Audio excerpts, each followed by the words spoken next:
आपने कभी सोचा है कि एक ऐसी तिथि भी है जब भगवान विष्णु अपनी शयनावस्था से करवट बदलते हैं? जी हाँ, इस दिन को कहते हैं परिवर्तिनी एकादशी। यह कोई साधारण दिन नहीं है, बल्कि इसके पीछे छिपा है एक रहस्यमय और अद्भुत पौराणिक रहस्य। कहते हैं कि इस एकादशी के प्रभाव से न केवल देवता प्रसन्न होते हैं, बल्कि पाप भी धुल जाते हैं और इंसान को मोक्ष की प्राप्ति होती है।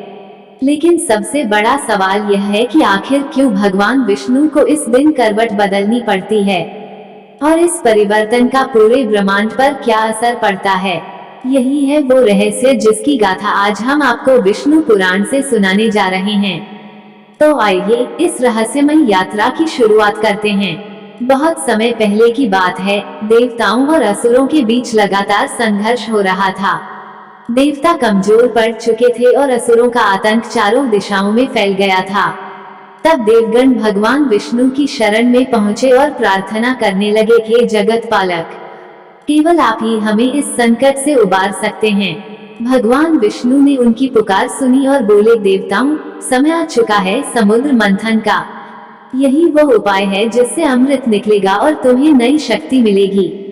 असुर भी इसमें भाग लेंगे, पर परिणाम तुम्हारे पक्ष में होगा। यही से शुरू हुआ ब्रह्मांड का सबसे रहस्यमय और अद्भुत कार्य, समुद्र मंथन।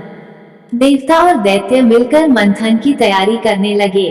समुद्र मंथन के लिए देवताओं और दैत्यों ने मंदराचल पर्वत को मथानी और वासुकी नाग को रस्सी बनाया। लेकिन जैसे ही पर्वत को समुद्र में डाला गया, वह भारी होकर गहराई में डूबने लगा। घबराए देवताओं ने पुनः भगवान विष्णु को पुकारा। तब उन्होंने कूर्म अवतार धारण किया और अपने विशाल कछुए रूप में समुद्र की तह में जाकर मंदराचल को अपने पीठ पर स्थिर कर दिया। अब मंथन शुरू हुआ, एक ओर देवता खींचते, दूसरी ओर असुर। समुद्र से एक के बाद एक अद्भुत वस्तुएं निकलने लगी, लक्ष्मी जी, चंद्रमा, उच्च श्रवा घोड़ा, ऐरावत हाथी और भी कई दिव्य रत्न। लेकिन सबसे खतरनाक विष हलाहल भी निकला, जिसने तीनों लोगों को भयभीत कर दिया। जब समुद्र मंथन से हलाहल विष निकला तो उसकी ज्वालाओं से तीनों लोग जलने लगे। देवता, असुर, मनुष्य सभी घबराकर भागने लगे। कोई उपाय न सूझा तो सभी ने भगवान शिव का ध्यान किया। महादेव प्रकट हुए और बिना किसी विलंब के उस प्रचंड विष को अपने कंठ में धारण कर लिया। उसी क्षण उनका गला नीला पड़ गया और वे नीलकंठ कहलाए। इस महाकल्याण से संसार बच गया और मंथन आगे बढ़ा। देवताओं ने राहत की सांस ली। अब सबकी दृष्टि केवल एक ही वरदान पर थी, अमृत, क्योंकि वही अमृत असुरों और देवताओं के बीच निर्णायक सिद्ध होने वाला था। लेकिन भगवान विष्णु पहले से जानते थे कि अमृत की रक्षा करना आसान नहीं होगा। कई दिव्य वस्तुओं के बाद अंततः समुद्र से अमृत कलश प्रकट हुआ। उसे देखते ही असुरों की आंखों में लालच चमक उठा। वे अमृत छीनने को देवताओं पर टूट पड़े। अगर असुरों को अमृत मिल जाता तो त्रिलोक पर उनका ही राज होता। इसी समय भगवान विष्णु ने मायावी मोहिनी रूप धारण किया। मोहिनी के अद्भुत सौंदर्य और आभा को देखकर असुर मंत्रमुग्ध हो गए। उन्होंने अमृत बांटने का कार्य मोहिनी को सौंप दिया। मोहिनी मुस्कुराए और युक्ति से अमृत केवल देवताओं को ही पिलाया।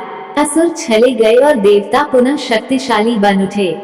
लेकिन यह सब घटने के बाद भगवान विष्णु को शयन अवस्था में प्रवेश करना पड़ा, ताकि ब्रह्मांड का संतुलन बना रहे। यही शयन चातुर्मास की शुरुआत थी। अमृत पान के बाद देवताओं को शक्ति मिली और असुर पीछे हट गए। ब्रह्मांड में शांति स्थापित हुई। तभी नारद मुनि ने देवताओं को समझाया, अब भगवान विष्णु को शयन करना होगा, क्योंकि यही सृष्टि का नियम है। वर्ष में 4 माह वे क्षीर सागर में शेषनाग की शैया पर विश्राम करते हैं। इस अवधि को चातुर्मास कहा जाता है। देवताओं ने आदरपूर्वक प्रार्थना की और भगवान विष्णु योग निद्रा में चले गए। लेकिन इस शयन के दौरान संसार की सारी बागडोर माता लक्ष्मी और अन्य देवताओं के हाथों में आ गई। बिना विष्णु के सक्रिय संचालन के ब्रह्मांड जैसे ठहर सा गया। समय धीरे धीरे आगे बढ़ रहा था, पर सबको इंतजार था उस क्षण का जब भगवान करवट बदलेंगे। यही क्षण है परिवर्तिनी एकादशी का रहस्य। चातुर्मास बीतते बीतते देवताओं और ऋषियों की जिज्ञासा बढ़ने लगी। वे सोचते, भगवान विष्णु कब करवट बदलेंगे। और इस करवट का अर्थ क्या है? विष्णु पुराण में उल्लेख है कि जब भगवान शयनावस्था में करवट बदलते हैं तो ब्रह्मांड की ऊर्जा भी बदल जाती है।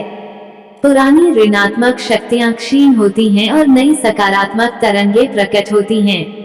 इसी दिन को परिवर्तिनी एकादशी कहा गया।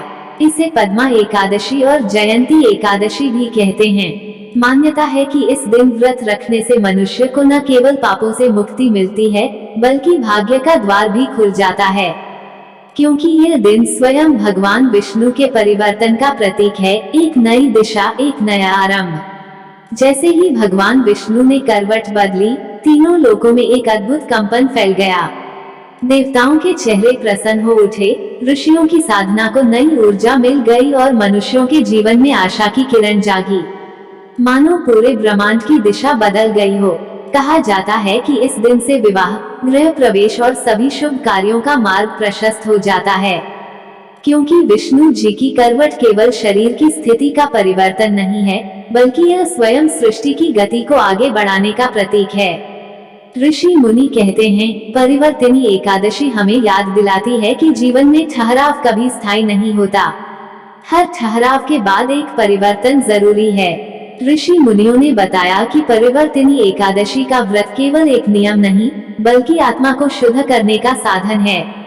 इस दिन प्रातः स्नान करके भगवान विष्णु की मूर्ति या शालिग्राम जी की पूजा की जाती है। धूप, दीप, तुलसी और गंध अर्पित करके उपवास रखा जाता है। मान्यता है कि जो व्यक्ति इस दिन व्रत करता है उसके पिछले जन्मों के पाप भी मिट जाते हैं और उसे स्वर्ग की प्राप्ति होती है। यहाँ तक कि जो केवल कथा सुनता है वह भी पुण्य का भागी बनता है। विष्णु पुराण में कहा गया है, परिवर्तिनी एकादशी का पालन करने से हजारों यज्ञों और दान के बराबर फल मिलता है। यानी यह दिन केवल व्रत का नहीं बल्कि आत्मा और परमात्मा के मिलन का अवसर है। विष्णु पुराण में वर्णन है कि जब देवताओं ने भगवान विष्णु से इस व्रत का फल पूछा तो उन्होंने कहा, जो भी श्रद्धा से परिवर्तिनी एकादशी का पालन करेगा वह मेरे धाम को प्राप्त होगा। उसके पाप नष्ट होंगे और वह जन्म मरण के बंधन से मुक्त हो जाएगा। कथा में आता है कि एक राजा ने इस व्रत को किया और उसके समस्त पाप नष्ट होकर वह विष्णु धाम को प्राप्त हुआ। यही कारण है कि इसे मोक्षदायिनी एकादशी भी कहा जाता है। इस दिन दान पुण्य का भी विशेष महत्व है। गरीबों को अन्न, वस्त्र और जल का दान करने से पुण्य कई गुना बढ़ जाता है। यह व्रत केवल सांसारिक सुख ही नहीं देता बल्कि आत्मा को परम शांति और मुक्ति की ओर भी ले जाता है। तो मित्रों, परिवर्तिनी एकादशी केवल एक व्रत या तिथि नहीं है बल्कि यह हमें जीवन का सबसे गहरा संदेश देती है। परिवर्तन ही सृष्टि का नियम है। जैसे भगवान विष्णु करवट बदलते हैं और पूरे ब्रह्मांड की दिशा बदल जाती है, वैसे ही हमारे जीवन में भी कठिनाइयां और ठहराव स्थायी नहीं हैं। समय के साथ सब बदलता है, बस हमें धैर्य और श्रद्धा बनाए रखनी है। अगर हम इस दिन उपवास, दान और भक्ति के साथ भगवान विष्णु का स्मरण करें तो न केवल पापों से मुक्ति मिलेगी बल्कि हमारे जीवन में भी एक नया उजाला प्रवेश करेगा। तो सोचिए, क्या आपने अपने जीवन में उस परिवर्तन के लिए मन और आत्मा को तैयार किया है? अगर हाँ, तो इस दिव्य कथा को दूसरों तक पहुंचाए। वीडियो को लाइक, कमेंट और सब्सक्राइब करना न भूलें।